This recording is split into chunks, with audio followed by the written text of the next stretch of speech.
नमस्कार, हमारा नाम है समरीन और आपने देखना शुरू कर दिया है लाइव सिटीज। जनता का राज हो, जन सुराज हो। 2 अक्टूबर को जन सुराज दल बन जाएगा और जन सुराज का नेतृत्व मुझसे भी ज्यादा काबिल शख्स करेगा। ये बातें बार बार कह रहे हैं जन सुराज के सूत्रधार प्रशांत किशोर। और आपको मालूम है कि अब से 24 घंटे बाद जन सुराज दल बन जाएगा। भव्य तैयारी हो रही है और जनाब कहा तो ये भी जा रहा है कि प्रशांत किशोर बड़ा झटका दे सकते हैं। तो आज हम इसी मुद्दे पर सीधी बातचीत करेंगे सीनियर जर्नलिस्ट ज्ञानेश्वर जी से। हम आपसे जानना चाहेंगे कि क्या कुछ खबरें निकल के आ रही हैं। कल 2 तारीख है, यानी कि कल वही दिन है जिस दिन का सभी को बेसब्री के साथ इंतजार था। नहीं समरीन, झटका तो दे ही रहे हैं ना, लगातार झटका दे रहे हैं। और देखिए, यदि आप प्रशांत किशोर के कारवां को देखेंगे तो वह लगातार बढ़ता जा रहा है। बढ़ रहा है, बिल्कुल। कल पार्टी बन रही है जनसुराज, और प्रशांत किशोर ने क्या कहा? सत्ता परिवर्तन नहीं, व्यवस्था परिवर्तन। व्यवस्था परिवर्तन। और फिर क्या कहा? ज्ञान की भूमि। आपको पता है बिहार ज्ञान की भूमि है। बिहार कभी उद्योग की भूमि नहीं रही, लेकिन ज्ञान का डंका बिहार का बजता रहा है, वह अब कम हो गया। और बिहार में जो रह जाते हैं वह बिहार में ज्ञान का डंका नहीं बजा पाते हैं, लेकिन वो बिहारी जो बिहार से बाहर चले जाते हैं उनके नाम का डंका पूरी दुनिया में बजता है। हर तरफ बजता इस बात को समझने की कोशिश कीजिएगा कि टैलेंट, ज्ञान आज सबसे बड़ी पूंजी है। दुनिया में जितने बड़े लोग हैं उनके पास बहुत बड़े कल कारखाने नहीं है। वे ज्ञान की बदौलत बिल्कुल इतने बड़े आदमी बने हैं। दुनिया के सबसे बड़े दौलतमंद लोगों की सूची आप देख लें तब भी। और प्रशांत किशोर वही बात कर रहे हैं, नालंदा से लेकर विक्रमशिला से लेकर सबकी बातें कर रहे हैं। देखिए, झटका की बात, झटका तो लगातार दे रहे हैं प्रशांत किशोर। आपने पिछले दिनों देखा था कि देवेंद्र प्रसाद यादव शामिल हुए थे। अब जो प्रशांत किशोर की विपक्षी हैं वे कहेंगे चुके हुए। तो जब उनके साथ होते हैं तो जिनके साथ होते हैं जो चेहरे, वह उनके लिए पूंजी होते हैं। और जब हट जाते हैं तो वह चुके हुए होते हैं। बिल्कुल जी। देखिए, हमारी खबर यह भी है कि सीतामढ़ी के पूर्व सांसद सीताराम यादव भी प्रशांत किशोर के संपर्क में हैं। वो भी संपर्क में हैं। ठीक है ना? जी। अब क्या तय हो रहा है, नहीं हो रहा, लेकिन यह भी समझिए कि प्रशांत किशोर के साथ जो लोग जुड़ रहे हैं वे सभी चुनाव लड़ेंगे, इस बात की गारंटी नहीं है। थिंक टैंक, ठीक है ना? मतलब एक उनकी जमात बनाई जा रही है। अब देखिए, बड़े बड़े नाम, जैसे आप कल चेहरे कई दिखाई पड़ सकते हैं मंच पर दिखाई पड़ सकते हैं। जैसे बिहार के सबसे बड़े वकीलों में शुमार वाईबी गिरी, कई दशकों से सबसे बड़े वकील, यदुवंश गिरी। देखिए, एक ऐसा नाम जिन्होंने वकालत का पेशा जारी रखने को जज बनना कबूल नहीं किया। एक ऐसा नाम यदुवंश गिरी, गोपालगंज से आते हैं, सिवान गोपालगंज से आते हैं, जिन्हें गांधी परिवार, इंदिरा गांधी, राजीव गांधी की बात हम कर रहे हैं, वे राजनीति में लाना चाहते थे, लेकिन वे राजनीति में नहीं आए। वकालत का पेशा ही उन्होंने अनवरत जारी रखा। लेकिन अब प्रशांत किशोर के साथ जुड़ रहे हैं। यदुवंश गिरी, वाईबी गिरी बिहार के सबसे बड़े वकीलों में शुमार और पूरे देश में उनके नाम का डंका बजता है। देखिए, केसी सिन्हा, प्रोफेसर केसी सिन्हा, मैथमेटिक्स गुरु, उनकी किताबें हमने भी पढ़ी है, आपने भी पढ़ी है, और बिहार का कोई बच्चा ऐसा नहीं होगा जो केसी सिन्हा की किताबों को, गणित को नहीं पढ़ा है। वह कई विश्वविद्यालयों के वाइस चांसलर रहे हैं। तो प्रोफेसर केसी सिन्हा, डॉक्टर केसी सिन्हा के बारे में खबर है कि वह प्रशांत किशोर को ज्वाइन कर रहे हैं। वो भी ज्वाइन कर रहे हैं। जी। अब देखिए, पटना में दिल के बहुत बड़े डॉक्टर हैं, डॉक्टर अजीत प्रधान। बड़ा नाम है, ठीक है ना? बड़ा नाम, क्योंकि देखिए, जब आप बात करते हैं सत्ता परिवर्तन नहीं, व्यवस्था परिवर्तन, तो आपको अपनी जमात में ऐसे लोगों को जोड़ना होता है जो एक रोड मैप तैयार कर सके। बिल्कुल बिल्कुल। तो डॉक्टर अजीत प्रधान, दिल के बड़े डॉक्टर, बिल्कुल उनके बारे में अपने फील्ड के माहिर आदमी, माहिर आदमी, ठीक है। जी। तो उनके बारे में भी जानकारी है कि वे भी प्रशांत किशोर को ज्वाइन कर रहे हैं। विनीता विजय जी, देखिए, एक विरासत है। बिल्कुल। ललित विजय सिंह भारत सरकार के पूर्व मंत्री, पूर्व आईपीएस प्राधिकारी अपने जमाने में। तो उनकी बिटिया रघुनाथ पांडे, मुजफ्फरपुर वाले रघुनाथ पांडे, उनकी पतोहू अमर पांडे की पत्नी, तो विनीता विजय भी, देखिए आपको याद होगा, आप तो लोजपा कवर करती हैं कि लोकसभा चुनाव के ठीक पहले चिराग पासवान ने कितने बड़े समारोह में विनीता विजय को अपने साथ किया था। बिल्कुल बिल्कुल। तो विनीता विजय तो आज ही शायद शाम को जनसुराज ज्वाइन कर रही हैं। उन्होंने तो मुकुट भी पहनाया था। हाँ, उन्होंने मुकुट भी पहनाया था। तो यह झटका, बड़ा देखिए, झटका है। तो झटका सभी पार्टियों को मिलेगा। और देखिए, हमने जो कहा कि, और आपने भी सुना ही होगा कि एक जमात खड़ी हो रही है। बिल्कुल हो रही है। प्रशांत किशोर ने प्रेस कॉन्फ्रेंस में कहा था कि जो देश दुनिया में रहने वाले 200 बड़े बिहारी हैं, उनसे उन्होंने रायशुमारी की है कि बिहार का डेवलपमेंट, वे क्या कह रहे हैं, 5 काम तो हो ही जाएगा। पलायन बंद हो जाएगा, जी। विश्व स्तरीय शिक्षा व्यवस्था की सुविधा होगी, महिलाओं को 4% ब्याज पर सस्ता ऋण मिलेगा, और नकदी फसल के लिए मजदूर की मुफ्त व्यवस्था होगी। तो देखिए, जो हमारी जानकारी है, उस जानकारी के मुताबिक प्रशांत किशोर के पीछे जो टीम है, मैं उनमें से किसी से बात कर रहा था कि प्रशांत किशोर जो कह रहे हैं कि स्कूलों की शिक्षा व्यवस्था, क्योंकि ज्ञान की बात कर रहे हैं, बिल्कुल बिल्कुल जी, कि वे चाहते कि हर जिले में जो सरकारी स्कूल्स हैं, उनमें से 5 मॉडल स्कूल्स बने, मतलब प्रतियोगी। देखिए, मैं उस जमाने से आया हूं जब पटना शहर में ही Patna collegiate, Patna high school, Miller high school, BN collegiate, Bankipur girls school, Shastri Nagar high school, इतने बड़े नाम, Marwari high school, Jalan high school, इतने बड़े नाम हुआ करते थे समरीन, कि यह सीधे टक्कर देते थे सेंट माइकल को, सीधा टक्कर देते थे सेंट माइकल को, लोयोला को, नॉट्रे डेम को, क्योंकि वहां वे बच्चे पढ़ते थे जिनके माता पिता के पास अधिक पैसे होते थे, और यहां लेकिन ये सीधे तौर पर टक्कर देते। तो आप सोचिए कि यदि हर जिले में 5 मॉडल स्कूल बन गए और वहां सबसे अच्छी फैकल्टी और सरकार ने मॉनिटर करना शुरू किया, तो शुरुआत तो हो जाएगी। बिल्कुल, बिहार की तस्वीर बदल जाएगी, तकदीर भी बदलेगी। और देखिए, रुका हुआ कहां था, आपको हम एक छोटा सा रूपक देते हैं। अनिल अग्रवाल जी, दुनिया के सबसे दौलतमंद लोगों में शामिल बिहार के ही, वह पटना के मिलर स्कूल के प्रोडक्ट हैं। पटना के मिलर स्कूल के प्रोडक्ट हैं जी। और जब वे लंदन में रह रहे थे, तो उन्होंने कोई एक वीडियो देखा मिलर स्कूल का खस्ता हाल, तो उनके मन में, चूंकि इतने बड़े आदमी बन गए, दुनिया के सबसे बड़े दौलतमंद बन गए, तो उन्हें लगा कि मिलर स्कूल का कायाकल्प होना चाहिए, बिल्कुल जी, मेरा भी कुछ योगदान बनता है।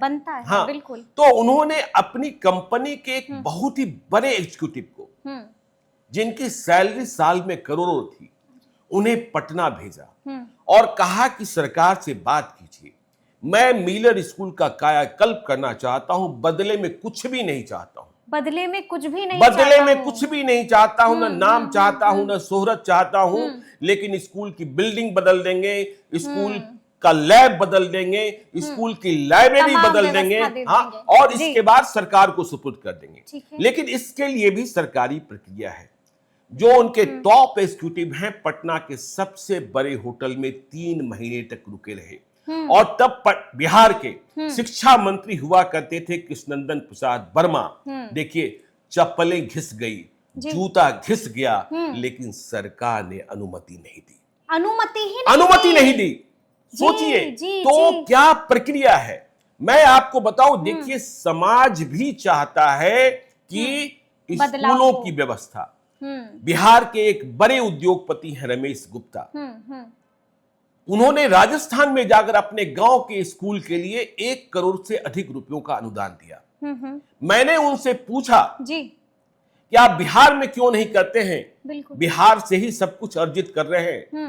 उन्होंने कहा बिहार में कोई लेने को तैयार तो हो, हम देने को तैयार हैं, हाँ, लेकिन यहाँ लेने को तैयार तो कोई हो। तैयार नहीं। देखिए मैं आपको बताऊं, बिहार के सभी जिलों में मारवाड़ी स्कूल हुआ करता था, पटना में ही, पटना सिटी में। जी यदि आज सरकार पहल कर दे, ईमानदार पहल, उसमें कोई बेईमानी और नहीं कोई हो। कमीशन बट्टा न हो, तो मारवाड़ी समाज मारवाड़ी स्कूल के कायाकल्प के लिए 4 घंटों के भीतर 10 करोड़ रुपयों की व्यवस्था कर सकता है। 10 करोड़ हाँ, क्या की फर्क पड़ता है, व्यवस्था। क्या फर्क पड़ता है? बिल्कुल हाँ? बिल्कुल हाँ? 4 घंटे के हाँ, 4 भीतर। घंटे के भीतर।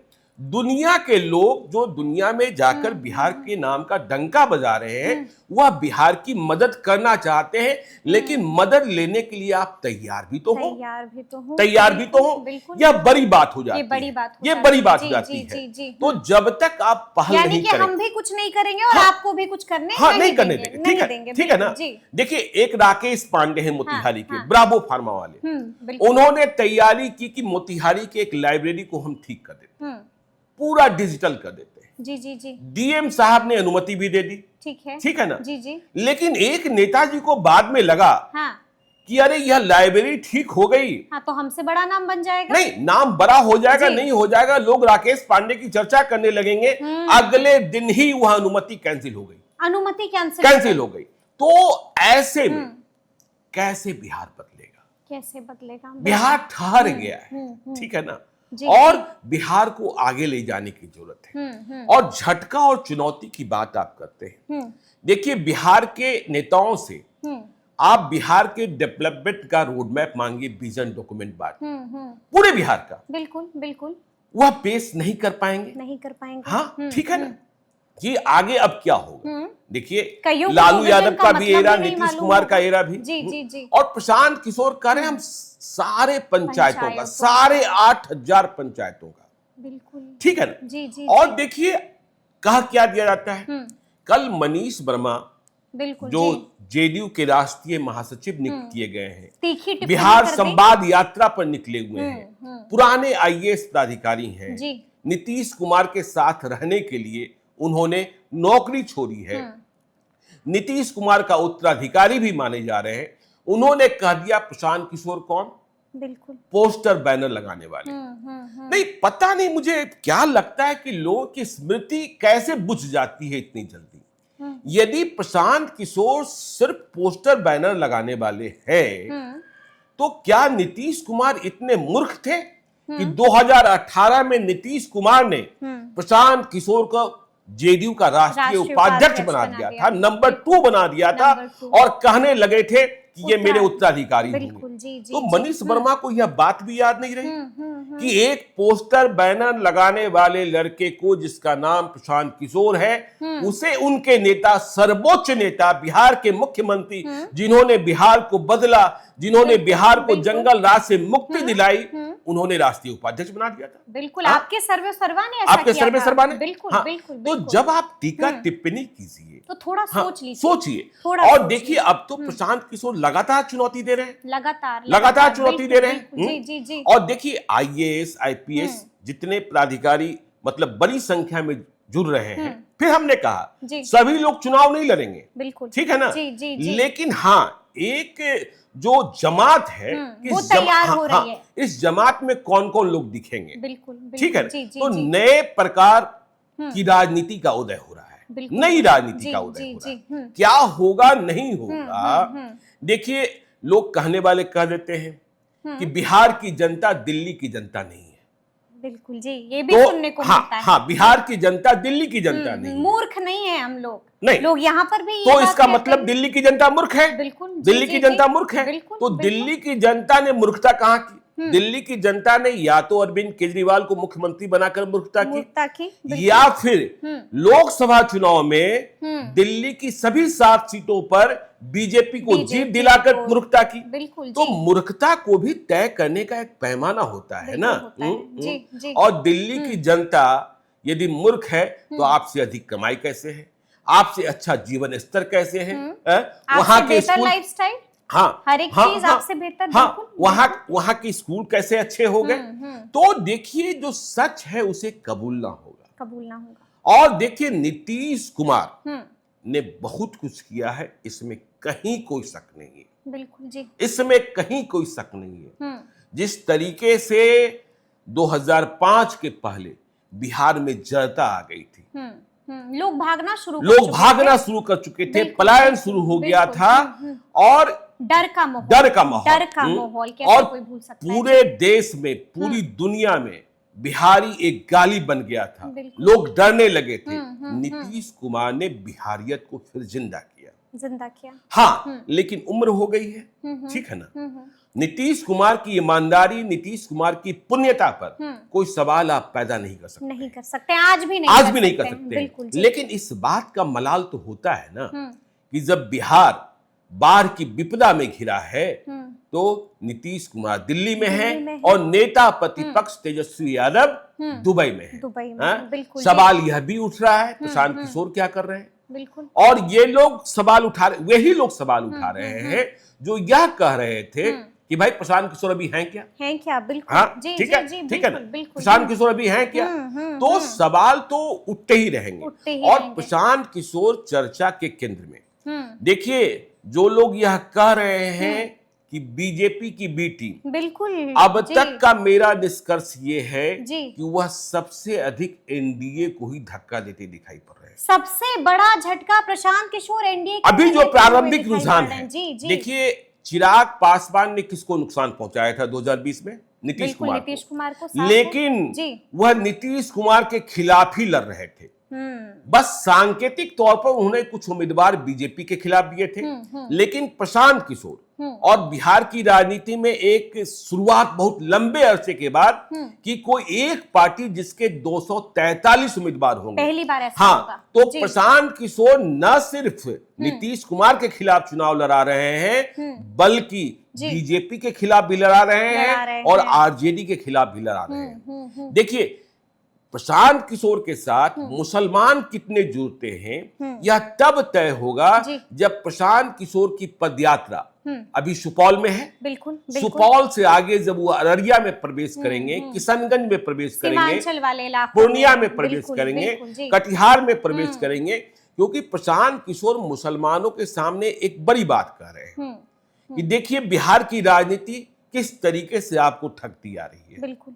वह डाटा की बात करते हैं। वो कह रहे हैं कि जिन विधानसभा क्षेत्रों में 60,000 मुसलमान और 20,000 यादव, वहां यादव को टिकट देकर चुनाव जितवा दिया जाता है। मतलब मुसलमान के मत से यादव तो जीत रहे हैं, लेकिन जिस विधानसभा क्षेत्र में 60,000 यादव और 20,000 मुसलमान, वहां यादव के मत से मुसलमान चुनाव नहीं जीत रहे हैं। बिल्कुल, ये बड़ी बात ये एक बड़ी बात कह रहे हैं। और उन्होंने यह भी बात कह दी है कि जहां तेजस्वी यादव मुसलमान उम्मीदवार देंगे, वहां हम मुसलमान नहीं देंगे। बिल्कुल, ये बड़ी बात। तो देखिए, घेराबंदी, और प्रशांत किशोर तो भाई घेराबंदी के लिए जाने जाते हैं। बिल्कुल। हाँ, ठीक है ना। हाँ, ठीक। हाँ भाई, अब कह रहे हैं, मनीष वर्मा ने कहा कि वह जीतते हुए दल के साथ शामिल हो जाते हैं। 2014 में तो नीतीश कुमार लोकसभा का चुनाव किस तरीके से हारे, 2 सीटों पर सिमट गए थे। बिल्कुल। मुख्यमंत्री पद से इस्तीफा दे दिया था। रिवाइव किसने किया? मुख्यमंत्री नहीं, मैं ये नहीं कहता कि प्रशांत किशोर ने रिवाइव कर दिया। लेकिन आप देखिए ना, चुनाव में नारों का बड़ा महत्व होता है। पिछले 10 वर्षों में देश के जितने पॉपुलर नारे हैं, पॉलिटिकल नारे, बिल्कुल, हर हर मोदी, घर घर मोदी। बिहार में बाहर है, नीतीश कुमार है, गंगा मैया ने बुलाया है। बिल्कुल, चाय पे चर्चा। हाँ, चाय पे चर्चा। अब की बार मोदी सरकार। बिल्कुल, हर घर दस्तक, लगे रहो केजरीवाल। बिल्कुल। तो इन नारों, तमाम बड़े हाँ, तो जो बड़े नारे हैं, और अब तो जनता का राज हो, जनसुराज हो। हाँ, सही लोग, सही सोच, सामूहिक प्रयास, ठीक है ना। अब वो केजरीवाल बन जाएंगे, नहीं बन जाएंगे, केजरीवाल में क्या अच्छाई क्या बुराई, लेकिन वह प्रदेश जो प्रयोग नहीं करता है। बिल्कुल। और फिर आपको हम कहते हैं, देखिए, चुनाव में वे मतदाता सबसे महत्वपूर्ण हो जाते हैं जो बीच के होते हैं, न इधर के होते हैं न ना उधर के होते हैं, वह जी। अंतिम समय में फैसला करते हैं। और देखिए, एक अनुभव अभी अभी हमने शेयर किया था जी। कि जब हम बिहार में होते हैं हम्म, और किसी से मिलते हैं तो सबसे पहले उनकी जाति का पता करते हैं। बिल्कुल। लेकिन जब हम बिहार के बाहर होते हैं, मैं अभी एक छोटे से समूह से मिला था दिल्ली में, बिहारी लड़कों से। मैंने पूछा, इनकी जात जानते हो आप, अपने दोस्त की जात? जवाब मिला था, बिहार के बाहर बिहारी जात नहीं पूछता है, काम और कमाई की चर्चा करता है। काम और कमाई की की चर्चा चर्चा करता करता है। बिल्कुल बिल्कुल। तो प्रयोग तो हो रहे हैं। अब देखिए 2 प्रयोग अक्टूबर हो को रहा क्या है। होता है। चलिए, तो अब देखना होगा कि 2 अक्टूबर को क्या कुछ होता है, क्योंकि काफिला बनना तो शुरू हो गया है। तो अब देखना होगा कि आगे आगे क्या कुछ होता है। तो फिर ये पूरी बातचीत आपको कैसी लगी है, कमेंट करके हमें जरूर बताइएगा। तो ऐसे तमाम अपडेट्स के लिए ऐसे ही हमारे साथ बने रहिएगा और देखते रहिएगा लाइव सिटीज। बहुत शुक्रिया। धन्यवाद।